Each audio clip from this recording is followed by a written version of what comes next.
do livro, que é Ide e Conquistai a Terra. Tá bom? E ele está aqui conosco e você é o nosso companheiro que vai dialogar conosco.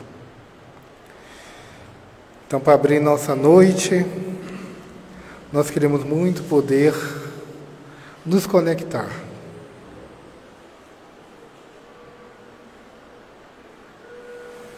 Uma conexão interior com essa essência divina que nos percorre, nos habita, nos preenche e nos direciona. Amado amigo Jesus, companheiro, mestre, nosso farol nessa caminhada, nós desejamos tanto poder caminhar contigo. E aqui nós nos encontramos nessa noite pedindo a orientação e a autorização da equipe espiritual desta casa, que rege esses trabalhos, que nos acolhe, nos acalanta, para que possamos ter mais um momento de caminhada, mais um passo à frente nessa nossa jornada da evolução e do crescimento. Que possamos, Senhor, estar conectadas e conectados nesse amor divino do conhecimento. Que essas vibrações resplandeçam sobre o nosso amigo Jamesney, fortalecendo o seu pensar, fortalecendo suas palavras, e que nos conectemos divinamente no caminho do Cristo. Que assim seja.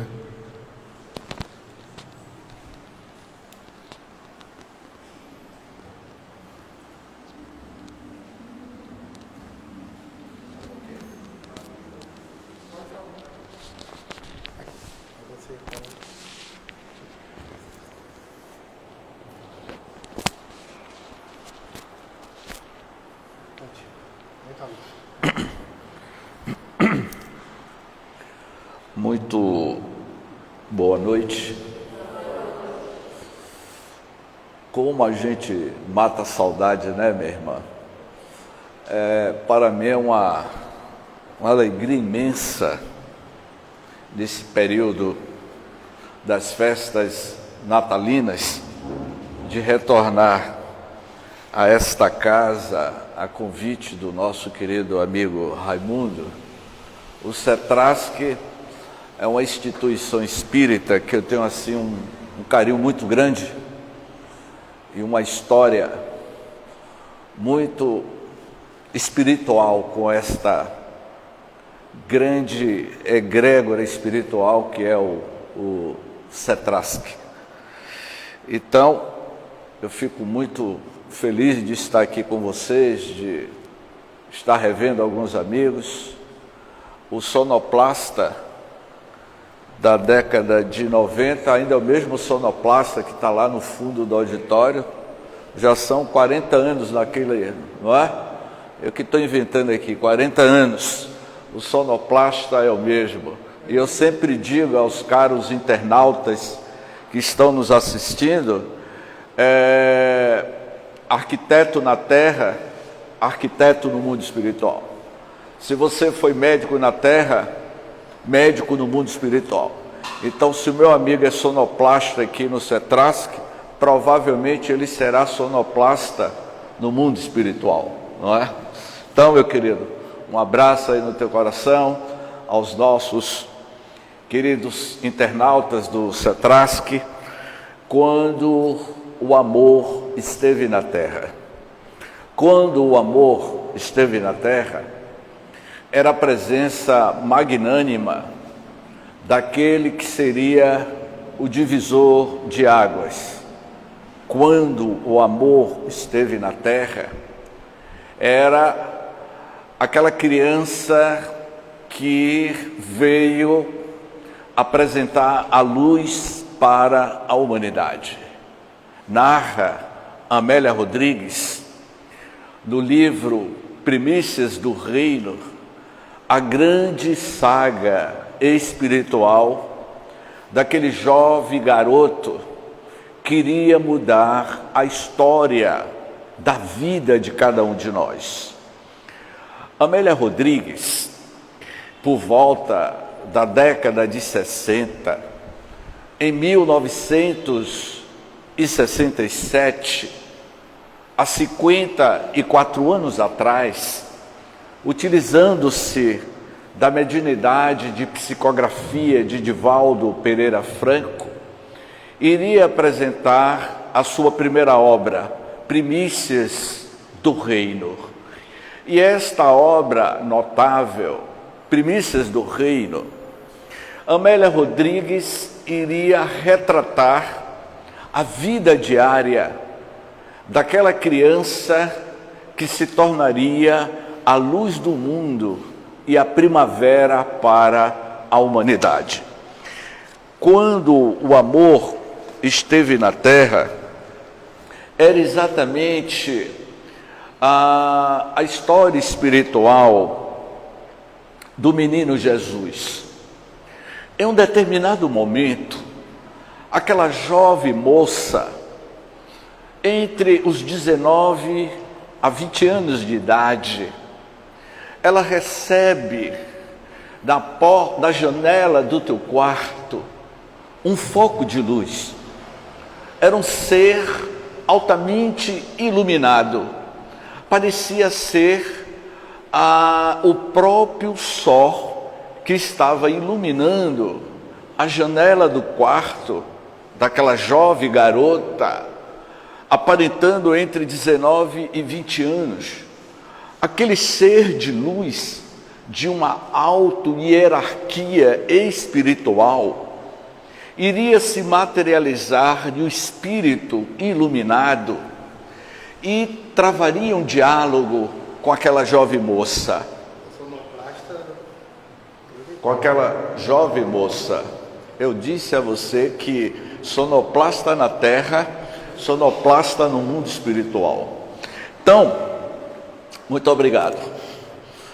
E provavelmente quando a gente desencarnar, ele vai estar no CETRASC do plano espiritual, no sonoplasta. Já são 40 anos que eu conheço ele naquela janelinha ali. Então, aquele ser de luz era o espírito de Gabriel. O espírito de Gabriel, um ser altamente evoluído, amando do governador espiritual da terra, que é Jesus, que é o nosso governador espiritual, que mais tarde se tornaria a luz do mundo, a luz da vida. Este espírito Gabriel trava um diálogo com a jovem Maria, dizendo-lhe: prepara-te, você vai receber o espírito mais evoluído que a terra vai receber.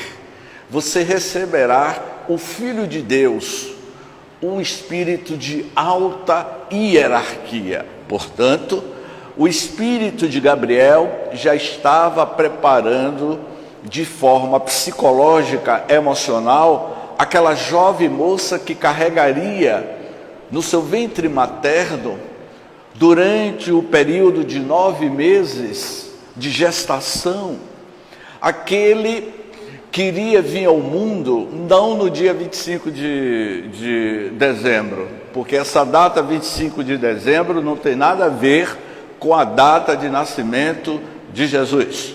Jesus, no calendário hebraico, no calendário judaico, do início da era cristã, Jesus nasceu entre o mês de março e de abril, e não 25 de dezembro, que não tem nada a ver com a data histórica do nascimento de Jesus. Isso aí é outra questão para a gente falar sobre Santa Claus, ou Papai Noel, que entrou nessa história. Então, quem deve ganhar o presente não é Papai Noel e não é James Ney. Quem deve ganhar o presente é Jesus. Mas deixe para dar o presente durante os 365 dias que a gente deve dar presente a Jesus. Então, quando ele esteve conosco, naquela simples manjedoura, ele resolveu estar entre nós, não em um castelo, não em uma herdade, mas nascer entre animais. E quando ele vem à terra, aquela jovem moça sente as contrações como qualquer mulher no seu processo gestacional. Alguém que estava presente teve que cortar o cordão umbilical, porque Jesus, ele tem a sua dimensão humana. Jesus era um ser humano de carne e osso como nós, só que tinha uma grande diferença, que ali estava encarcerado no corpo biológico um espírito altamente evoluído. Então, quando o menino Jesus, aos 14 anos de idade, entre 12 e 14 anos, ele conversava com o seu primo. O seu primo era João Batista. Maria, mãe de Jesus, e Isabel, mãe de João Batista. E ambas as primas dialogavam e dizia: o que é que aqueles meninos tanto conversam? Vai narrar Humberto de Campos no livro Boa Nova. O que é que aquelas duas crianças tanto conversam? E Maria comentava com Isabel que andava muito reflexiva, preocupada com o comportamento do garoto Jesus, que já tinha, para a idade dele, ele já tinha uma mente altamente evoluída, porque se tratava de um espírito, de uma hierarquia muito avançada. E aí o menino Jesus apontava para o firmamento a João Batista, dizendo-lhe: você vai partir primeiro e depois serei eu. E aí João Batista parte, se torna adulto. Jesus aparece no cenário aos 30 anos de idade, e aos 30 anos ele estava na festa de Canaã, nas bodas de Canaã. Era um casamento de um dos parentes da tua família, quando Maria, sua mãe, pergunta-lhe: meu filho, acabou o vinho? E aí ele diz assim: mulher, o que eu tenho a ver com isto? A palavra mulher, que é utilizado no Velho Testamento, no hebraico, porque na Galileia e na Palestina daquela época se falavam 5 idiomas. Jesus falava o aramaico, o hebreu e o latim. Nós nos tratamos a nossa mãe de maninha, painho, benção mãe. Mãe é quando o filho diz para a mãe: mãe, eu vou sair, minha mãe, você pode preparar meu café. A mãe é um tratamento amoroso, não é isso? A palavra mulher no hebraico era um sentido de amorosidade. E Jesus vai tratar a sua Maria como mulher. Mulher no sentido de mãe. Vocês podem estranhar Jesus chamar a Maria de mulher, mas é um sentido carinhoso. Então, Jesus diz assim: mas você quer que eu faça o quê? Ô meu filho, faça aquilo que você sabe fazer. Porque a mãe sabia do potencial espiritual de Jesus. E aí Jesus manda pegar alguns garrafões feitos de barro, de cerâmica, porque o vinho já tinha terminado, havia uma grande festa, um grande casamento, quando Jesus pede que coloque água. E de repente Jesus coloca as mãos e transforma a água em vinho. Eu não vou entrar aqui em detalhe com vocês, meus caros internautas, como isso aconteceu. Vá lá no livro dos médios, do Laboratório do Mundo Invisível, que vocês vão ter a resposta, que eu não vou falar aqui como Jesus fez isso, que o tema não é para este assunto. Portanto, ali iniciava o ide e pregai, a grande revolução em que a humanidade entraria. Era o mês de março da era Nissan, no hebraico, quando Jesus caminhava pela manhã, quando o sol começou a colocar os seus primeiros raios sobre o espelho d'água do lago de Genezaré, quando Jesus avistou uma barca com alguns senhores, alguns pescadores que estavam chegando de mais de uma das suas pescas. E um daqueles pescadores era Simão Pedro. Jesus se aproxima de Simão Pedro e pergunta-lhe: Simão, tu desejas pescar almas para o reino da casa de meu pai?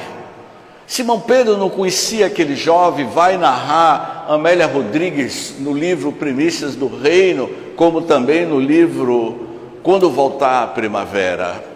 Então, Amélia Rodrigues narra que aquele jovem rapaz tinha 1,70 m de altura, era o biotipo fisiológico de Jesus, 1,70 m de altura, cabelos cor de ambar, encaracolado, andava na praia, na orla marítima de Genezaré, descalço, utilizando a sua túnica, aquele manto comprido, branco, e Jesus pisava em cima daqueles seixos, aquelas pedras que ficam na orla, em direção àquela barca.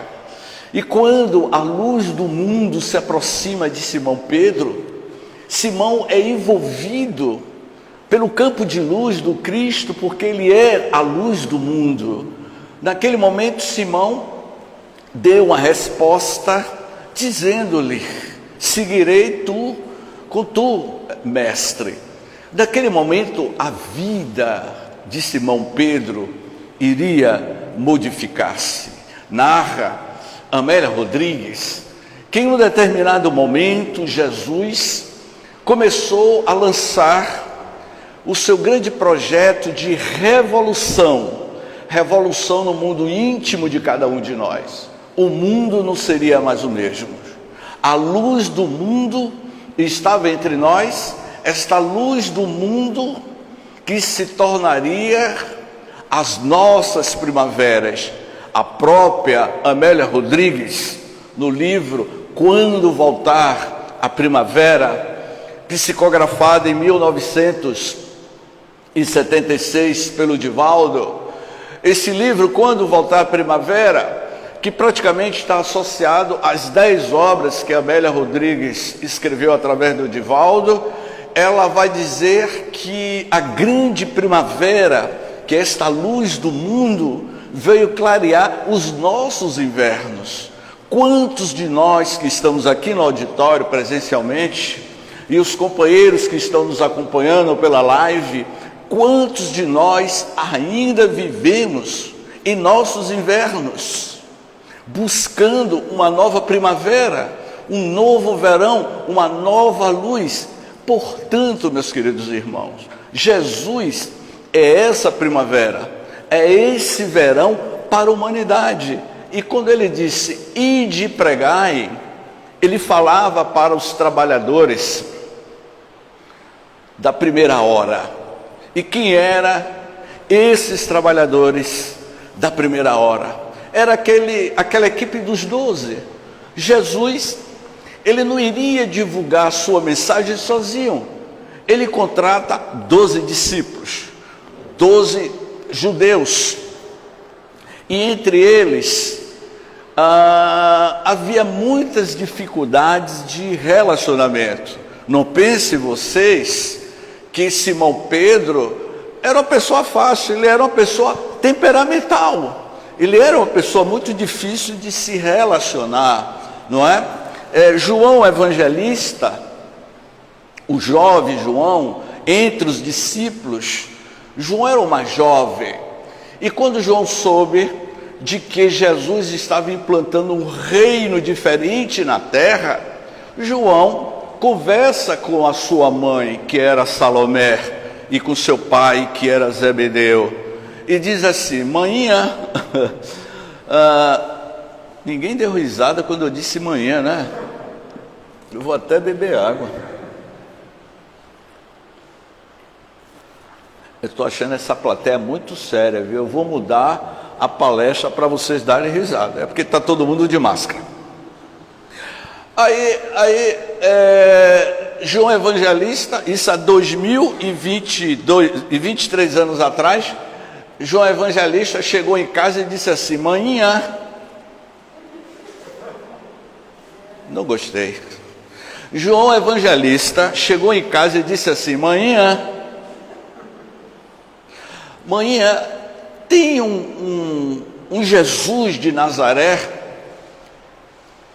que está implantando um novo reino na terra. Eu gostaria que a senhora fosse conversar com ele para ver se conseguia um emprego. É aquilo que a gente chama dar o jeitinho brasileiro. Arranjar um emprego para João Evangelista e para, se eu não me engano, Bartolomeu, me fugiu o nome dele, irmão de João Evangelista.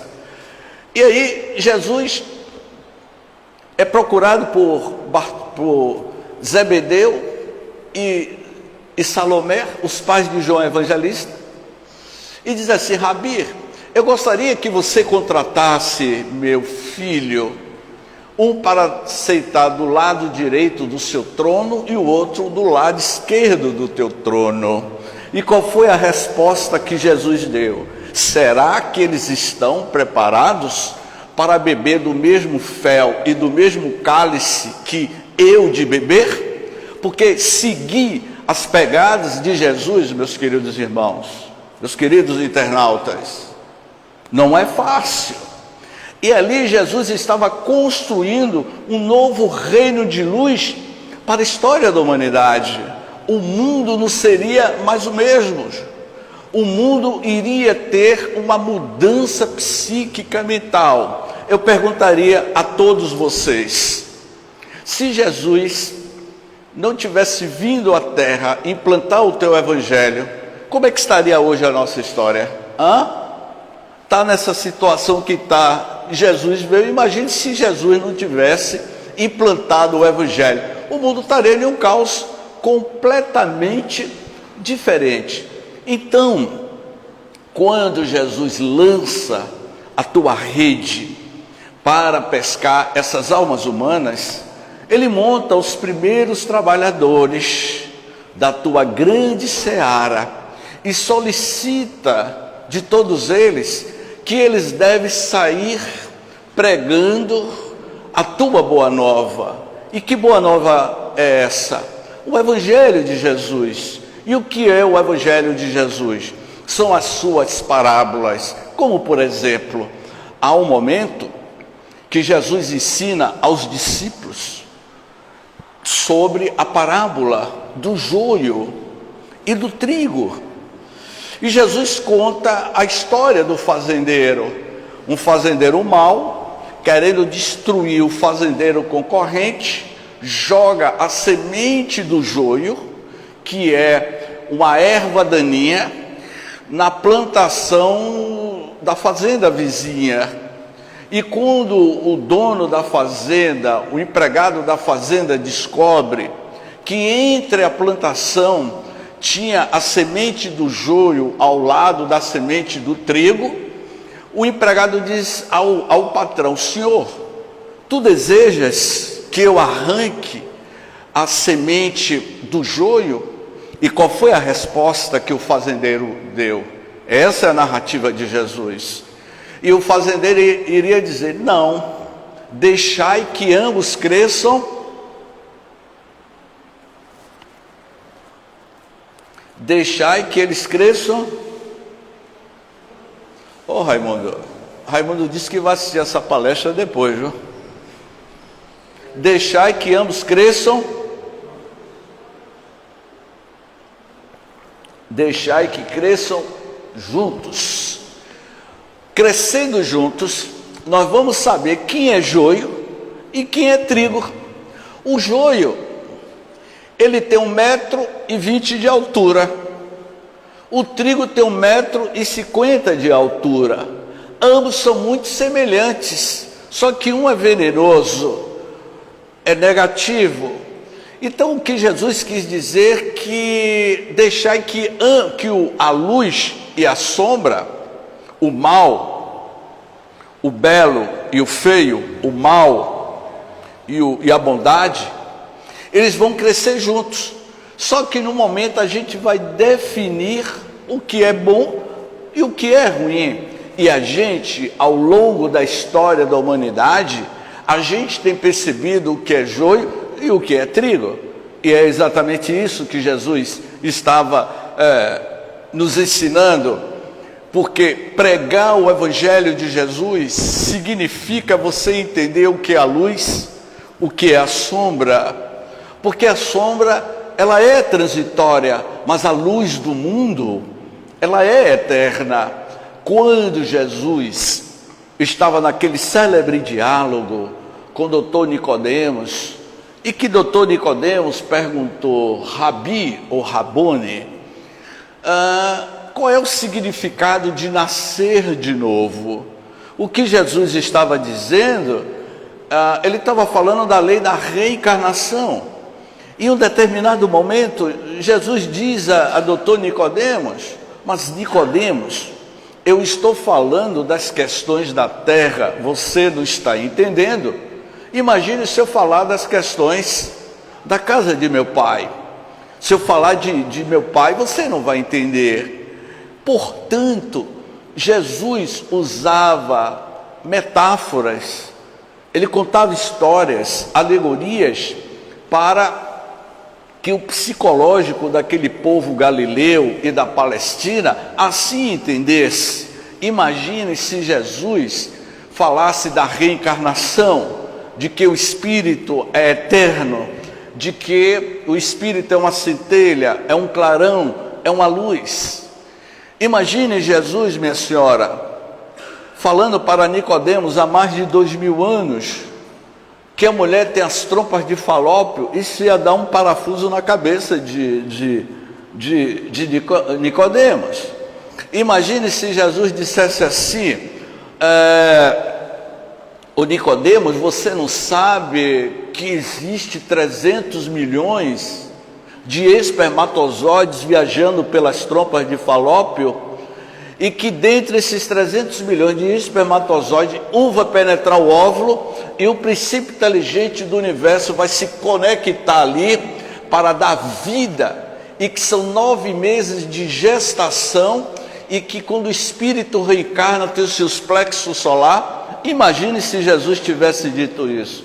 Isso ia pirar a cabeça de Nicodemos. Mas vocês entenderam o que eu falei. Por quê? Porque neste diálogo, Jesus iria dizer a Nicodemos, eu hei de vos enviar um Consolador prometido, e que este Consolador prometido vai revelar o que até então eu não posso dizer. Ele estava se referindo ao advento do surgimento da grande terceira revelação, o advento do surgimento do Espiritismo para a humanidade no século XIX, através de Allan Kardec.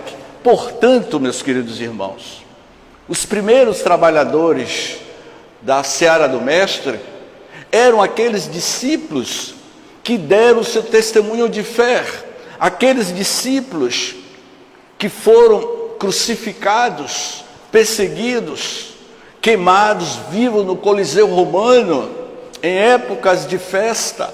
O próprio Simão Pedro, depois que Jesus foi crucificado, chegou o momento de Simão Pedro dar o seu testemunho, e Simão foi crucificado, e no momento de colocar Simão Pedro na cruz, ele solicitou aos centuriões que ele fosse preso de cabeça para baixo, que ele não queria ser crucificado na mesma posição que Jesus ficou, porque ele não merecia ter o mesmo tratamento que Jesus teve, que ele merecia ser, era crucificado de cabeça para baixo. Portanto, ide pregai esta boa nova, como muito bem Amélia Rodrigues revelou ao Divaldo nos anos 60. Eu estou aqui com você, Divaldo, para mostrar o novo cenário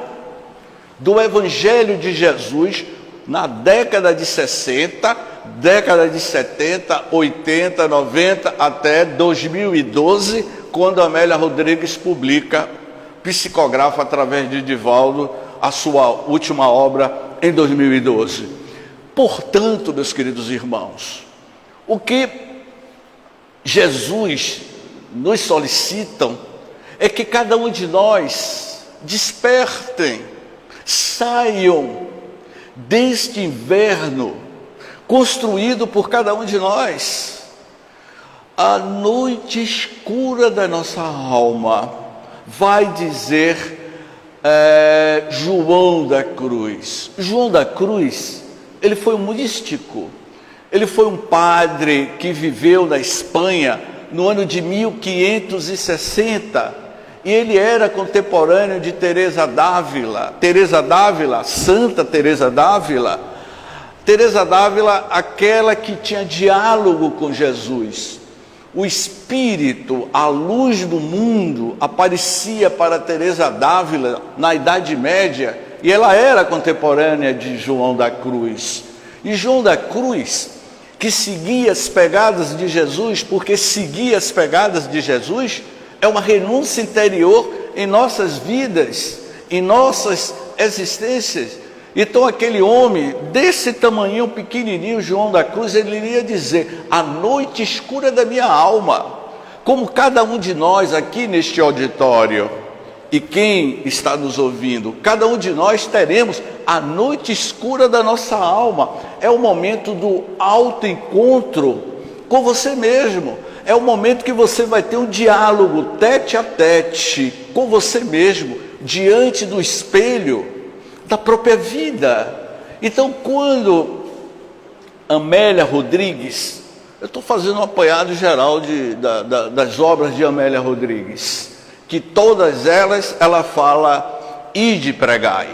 Então, quando ela nos convida, quando voltar a primavera, é o despertar deste verão que existe dentro de nós. Porque nós vivemos ainda neste inverno. Cada um tem o seu inverno através da criação mental nossa. Lembram, eu estou vendo pessoas aqui que é da minha idade. A criança ali não vai lembrar. Mas aqueles desenhos de Hanna-Barbera, e que tinha aquela hiena, não é? Aquela hiena, ó céus, ó vida, ó morte. Lembra, minha senhora? Aquela hiena que era o poço da depressão. E quando eu assisti aquele desenho animado, aquela hiena me passava aquele sentimento de depressão. Tudo para ele estava péssimo. Então ele vivia o seu inferno astral, o seu inverno emocional. Nada para aquela hiena estava bem. Então hoje, na contemporaneidade, nós encontramos aí nas ruas da vida muitas hienas que vivem, ó céu, ó vida, reclamando da vida, vivendo no seu inverno interior, reclama de tudo. Saia da posição de vítima, de CDM, de coitadinho de mim. Restabeleça a sua conexão com o divino, com Deus, buscando esta primavera. Então, quando Hanna-Barbera apresenta aquele desenho de manda-chuva, completamente diferente manda-chuva. Os internautas devem lembrar de manda-chuva, bem diferente daquela hiena. Batatinha eram, se eu não me engano, 7 gatos que viviam nos guetos de Nova York. E Batatinha, que era o pequeno, e o manda-chuva, que era o chefe, e o guarda-belo. Lembra do guarda-belo? Se alguém aqui não assistiu a turma do manda-chuva, baixe no YouTube que vocês vão ver o desenho. Ali sim que eram desenhos altamente positivos. E não o que eu vi ontem na casa de meu sobrinho, que eu fiquei assustado quando o meu sobrinho me apresentou um carro de corrida e que saía matando todo mundo. Eu fiquei horrorizado com aquilo. Então, Batatinha perguntava a manda-chuva, mas manda-chuva, a gente está passando fome, as coisas estão difíceis, e o guarda-belo só vive nos perseguindo. E o que o manda-chuva sempre dizia, sonoplasta? O que o manda-chuva dizia? Não se preocupe, nós vamos resolver. Tudo na vida tem um jeito de dar. Ele nunca estava com aquela palavra DP, depressão.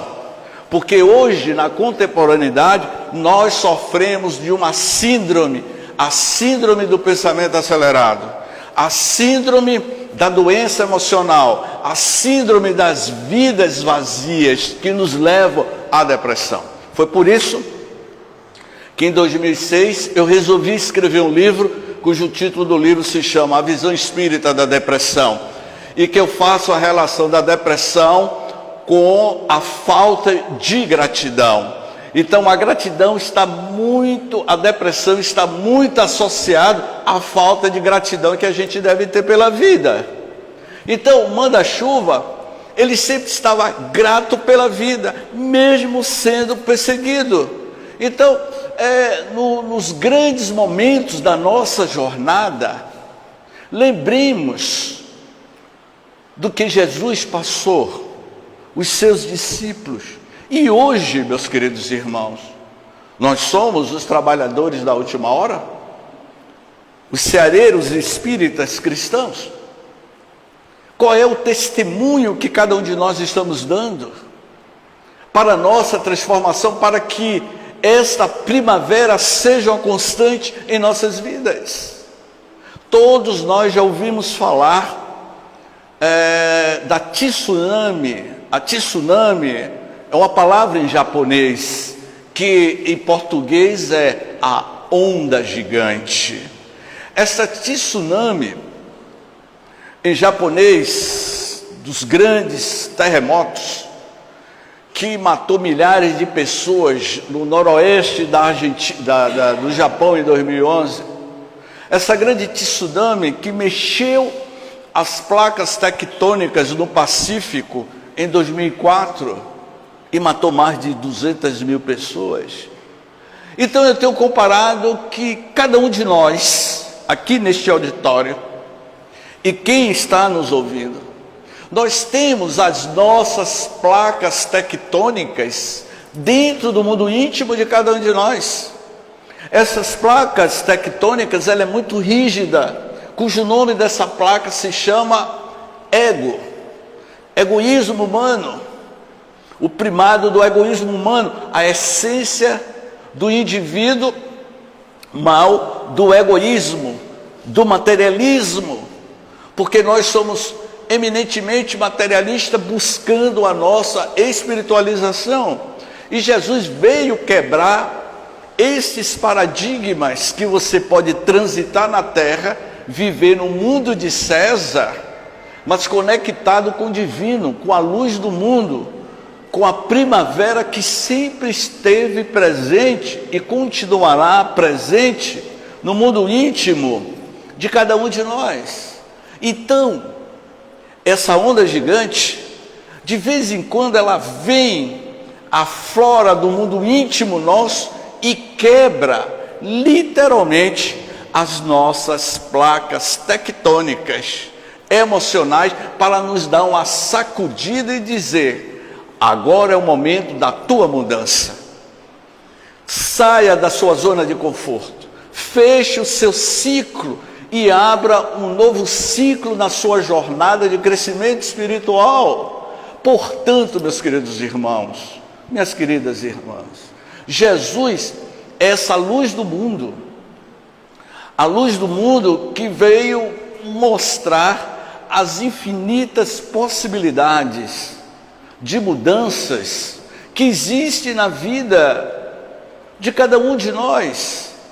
Esta grande primavera, ela sempre esteve presente e continuará presente até o fim dos tempos, porque o próprio Jesus iria afirmar: estarei convosco até o final dos tempos. Entre os discípulos e as discípulas que seguiram as pegadas de Jesus pelos caminhos da vida, aquela vendedora de ilusão, Maria Madalena, da cidade de Magdala, que ficava do outro lado do mar de Genezaré, de Magdala até a cidade de Genezaré, era 2 horas atravessando de barca, porque o mar da Galileia tem uma extensão, 14 quilômetros de extensão, muito maior do que a Baía de Todos os Santos que vocês conhecem, e 21 quilômetros de extensão. Então Maria Madalena saiu de madrugada, usando manto escuro, porque alguém disse a ela que tinha um profeta na cidade de Genezaré. E Madalena foi convidado para visitar Jesus. E era uma noite de lua cheia. O espelho d'água de Genezaré, o mar da Galileia, estava tranquilo. E Madalena leva 2 horas atravessando aquele mar. A barca aporta a orla de Genezaré e vai ao encontro de Jesus. Jesus estava na residência de Simão Pedro e era de madrugada. E Madalena fica indecisa e fala para o senhor que lhe acompanhava: será que ele vai me receber? Vá, Madalena. Ele é o profeta, ele é o Filho de Deus, ele é a luz do mundo, vá até ele. Mas esses profetas, muitos deles são profetas equivocados. E aí o senhor que acompanhava a Madalena iria dizer: mas este é diferente. Este, ele vive com os pobres, ele cura as pessoas, cura a doença da alma, porque curar o corpo físico é normal, mas você curar as enfermidades da alma é completamente diferente. Você pode curar de doenças físicas, mas você vai continuar tendo a mesma índole, o mesmo pensamento. Então cure a tua alma, que o teu corpo modificará. Então Madalena, por volta das 3 horas da manhã, vai narrar Amélia Rodrigues. Eu falo de Amélia Rodrigues, meu amigo, porque já são 3 anos que a gente está estudando a série das obras de Amélia Rodrigues. E hoje a gente está estudando Quando Voltar a Primavera. Então são 3 anos estudando toda a sequência de forma profunda, o pensamento de Amélia Rodrigues e toda a sua obra. Todas as quintas-feiras, eu vou fazer um marketing aqui, não é? Todas as quintas-feiras, às 20h30, no StreamYard. Eu posso mandar para Raimundo e Raimundo repassar aí para vocês. Então, Madalena chega, era madrugada, lua cheia, bate a porta da casa de Simão Pedro, aquela porta de madeira tosca, e faz aquele barulho quando Madalena empurra a porta. O ranger da porta faz um barulho ensurdecedor. Lá na sala, sentado em um banco, com a luz de vela, quem? Jesus. E Jesus, quando vê Madalena, diz assim: Madalena, estava lhe aguardando. E Madalena toma um susto e diz assim: mas Rabi, como você sabe o meu nome? E qual foi a resposta que Jesus deu? Madalena, eu sou o bom pastor e acompanho, sei o nome de todas as minhas ovelhas. Portanto, meus queridos irmãos, Jesus, que é o pastor e nós somos as ovelhas, ele sabe literalmente a vida espiritual de cada um de nós. Eu vou ser mais exato: dos 8 bilhões de criaturas humanas que é a população atual do planeta Terra. Esses 8 bilhões de criaturas humanas, que são as ovelhas dentro desta grande fazenda chamado planeta Terra. E que Jesus é esse grande pastor que sabe se Jesus, o governador espiritual, sabe a história espiritual de cada um de nós. Então, Madalena, ali naquele momento, dialoga com Jesus. Ela ajoelha-se e diz: mas Rabi, eu sou uma mulher enferma. Eu não tenho como amar ninguém porque eu sou instrumento de desejo dos homens. E Jesus, naquele célebre diálogo, iria dizer a Madalena: Madalena, você vai amar a humanidade. Vá e ame, crie filhos, ame seus filhos em humanidade. Mas Rabi, o meu ventre materno já foi varado. Eu não tenho como dar a luz. Eu não estou falando de você dar a luz no seu ventre. Ame, busque amar os necessitados. Daquele dia em diante, daquele célebre diálogo, a vida de Madalena se modificaria. Ela vai para o Vale dos Leprosos, nas cercanias de Jerusalém, e vai cuidar dos leprosos, aquelas pessoas que tinham bacilo da hanseníase. E ela vai conviver 30 anos entre os leprosos, porque ela agora estava indo pregar o evangelho de Jesus entre aquelas pessoas mais necessitadas. E eu fico imaginando o amor que Maria Madalena, durante 30 anos, convivendo com os leprosos. Peço licença aos queridos amigos para um breve relato, uma breve experiência que eu tive. Durante os meus 4 anos, na época da juventude espírita, na década de 80, aqui em Salvador, todos os domingos à tarde, eu e um grupo de jovens espíritas, naquela época eu tinha 19 e 20 anos de idade, a gente saía daqui do Pau Miúdo, daqui da região, e íamos para o leprosário de Águas Claras, na década de 80, que Águas Claras ainda era grandes chácaras, e a gente ia aos domingos atender os leprosos, atender a Anaí, atender seu João. Anaí e João, leprosos com bacilo da hanseníase a vida inteira, porque os soteropolitanos da década de 70, dos anos 80, aqui em Salvador, quando tinha a lepra, era jogado lá para o leprosário e ninguém queria ir lá. E nós convivemos com os leprosos durante 4 anos e não adquirimos o bacilo da hanseníase. E aí Anaí, que era uma das leprosas com o bacilo da hanseníase, Anaí dizia: meu jovem James, lá fora vocês vivem uma vida de faz de conta, a realidade aqui dentro do leprosário. Então eu sei aquele cheiro de carne em estado de decomposição. As pessoas, a gente levava óleo de amêndoa para passar naquelas feridas, naquelas pústulas, e nenhum de nós pegamos o bacilo da hanseníase. Só foram 4 anos. Então imagine Madalena, que foram 30 anos da sua vida, e de pregar o evangelho de Jesus, não só nos templos de grande ostentação. O templo de Jesus é no coração das pessoas. Então, meus queridos irmãos, Madalena, ela morre, desencarna, e quando ela chega no mundo espiritual, quem lhe recebe de braços abertos? O próprio Cristo. E diz: Madalena, eu disse a você que era para você ir de pregar o evangelho de Jesus, e você cumpriu muito bem a mensagem do Cristo àqueles mais necessitados. Portanto, meus queridos irmãos, como a nossa jornada na terra, a grande jornada da vida de cada um de nós, ela é constante.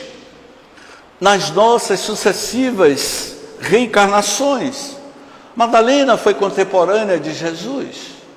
E Jesus, na qualidade de governador, iria dizer: Madalena, você vai reencarnar na terra para dar continuidade, o ide pregai. E aí, aquela que era a vendedora de ilusões, ao tempo de Jesus, reencarna na terra, na Idade Média, na cidade de Ávila, na Espanha, e se torna Teresa d'Ávila. A mística Teresa d'Ávila, ali estava o espírito daquela mulher que viveu ao tempo de Jesus, que se chamava Maria Madalena. Agora, na Idade Média, como Teresa d'Ávila, a Santa Teresa d'Ávila. Assim, meus queridos irmãos, somos nós, nas nossas trajetórias, pelos caminhos da vida, como a benfeitora Amélia Sacramento Rodrigues vai nos apresentar, pelos caminhos de Jesus. Quando o reverendo, eu encerro com a história do reverendo Henry Schelder, é o único livro protestante que eu indico a todos os espíritas. Todos os espíritas que se prezem deveria ler este best-seller da literatura protestante. Eu não vou dar um spoiler aqui do livro, só vou contar rapidamente um trecho do livro. Em seus passos, o que faria Jesus? É a história do reverendo Henry Schelder lá na cidade de Hammond, nos Estados Unidos. Chega um pobre homem num sábado à tarde, bate a porta da casa do reverendo Henry Schelder e diz assim: pastor, eu estou com fome, eu estou passando necessidade, você pode me ajudar, pastor? E qual foi a resposta que o reverendo Schelder deu? Infelizmente eu não posso lhe atender, eu estou ocupado montando o meu sermão. Eu vou traduzir, eu estou montando o meu tema da palestra para o CETRASC. Domingo de manhã eu vou fazer a palestra do CETRASC, hoje é sábado, eu não posso lhe atender, porque segunda-feira de noite eu tenho uma palestra. É mais ou menos isso que aconteceu. O pobre homem foi embora. Quando foi no domingo pela manhã, na igreja de Hammond, que era a cidade, a comunidade de... Eu estou dando spoiler bom, mas depois vocês comprem o livro, que é fantástico o livro. Esse livro já vendeu mais de 100 milhões de exemplares no mundo inteiro. É um livro que eu recomendo. Em seus passos, o que faria Jesus? E aí o reverendo, a igreja lotada, domingo de manhã, todo mundo coloca a sua melhor roupa. Lá estava o diretor da ferrovia, lá estava a diretora da escola de balé, lá estava o diretor de um jornal. A elite da cidade de Hammond estava lá na igreja protestante. E quando o reverendo Henry Schelder termina do seu sermão, da sua preleção, da sua palestra, eu vou alterar aí o texto do livro. A sua palestra no CETRASC, aí ele perguntou: alguém aqui do auditório do CETRASC tem alguma pergunta a formular? Aí sobra um pobre homem, as escadas do CETRASC levanta para o reverendo Henry Schelder, James Ney. Senhor reverendo Henry Schelder, se Jesus estivesse em teu lugar, o que ele faria? Porque ontem eu bati na porta da tua casa e você me negou um emprego e comida. E se Jesus estivesse em seu lugar, o que ele faria? Quando o homem disse isso, ele caiu no meio da igreja e veio a desencarnar. O reverendo Henry Schelder ficou com a consciência pesada. Desse dia em diante, ele iria propor para todos os frequentadores da igreja lá da cidade de Hammond, e eu vou propor a todos os trabalhadores e frequentadores do CETRASC, inclusive eu conheço muito bem a história aqui do CETRASC, já estamos aqui há muitos anos, não é isso, minha amiga? Na época que eu tinha cabelo Black Power. Então, O reverendo diz: durante um ano, nós vamos colocar sempre Jesus na nossa frente. E se Jesus estivesse em meu lugar, o que ele faria? Portanto, meus queridos irmãos, ide pregar o Evangelho de Jesus. Eu diria a todos vocês, a todos nós e quem nos ouve: a partir do dia 1º de janeiro até o dia 31 de dezembro de 2023, vamos formular essa pergunta: e se Jesus estivesse em meu lugar, o que eu faria? Diante das dificuldades que nós estamos enfrentando. Se Jesus fosse diretor de um jornal, o que ele faria? Se Jesus fosse presidente de uma instituição espírita, o que ele faria? Porque dar presente a Jesus são todos os dias. Viva, meus queridos irmãos, minhas queridas irmãs, o Natal diferente todos os dias de nossa vida. Portanto, essas são as nossas reflexões nesse período que se comemora o nascimento de Jesus. Quando voltar a primavera?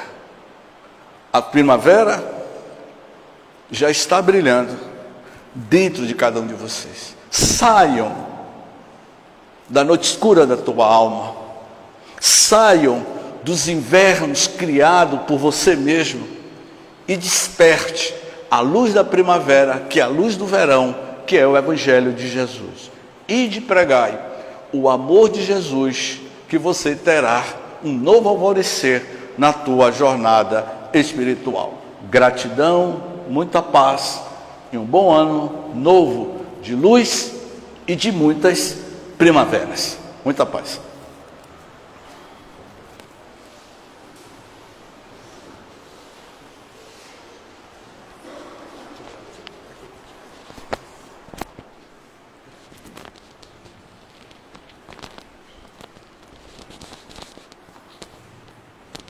Bom, nós começamos essa noite falando de caminhos. Eu queria muito poder agradecer, James, pela casa, da possibilidade de cada um e cada uma aqui ter podido trilhar o caminho.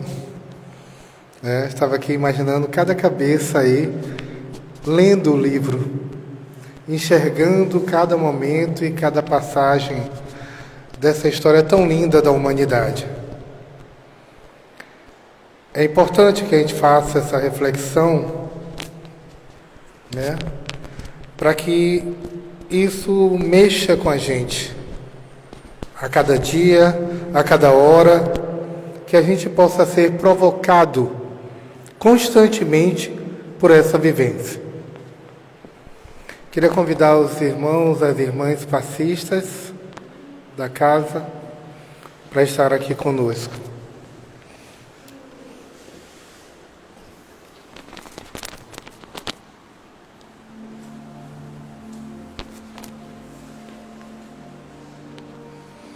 Esse é o momento do passe.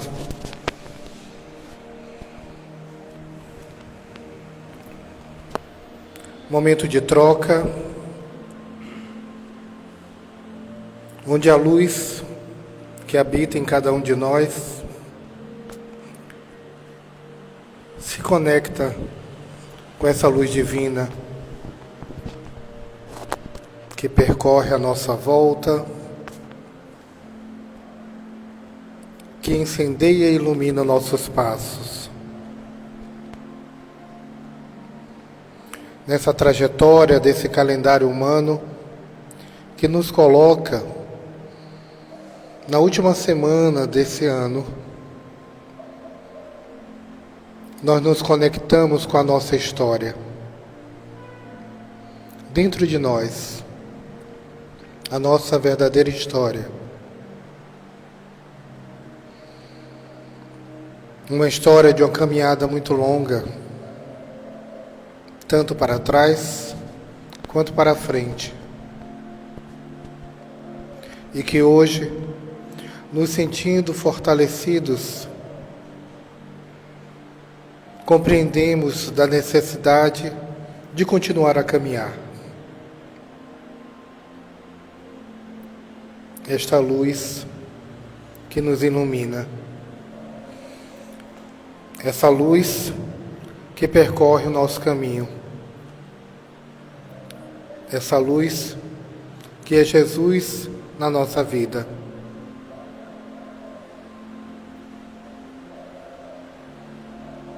Que possamos conectar nossas luzes aqui neste momento, mas também com as pessoas que estão na nossa casa, com as pessoas que não vemos há muito tempo, com as pessoas que nunca mais nos lembramos delas, mas elas estão em nossa mente, em nosso coração. Que possamos nos encher de compaixão, de força, de energia.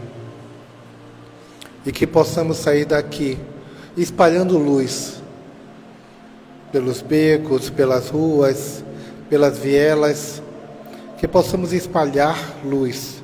Somos seres de luz. Que Jesus nos abençoe e que possamos voltar ao nosso lar amando, amando, amando a vida, amando viver. Que vão em paz para casa e que possamos nessa energia nos encontrar novamente aqui no dia 2 de janeiro. Estaremos novamente aqui, conectando nossa luz, fortalecendo o nosso aprender e nosso caminhar. Que assim seja.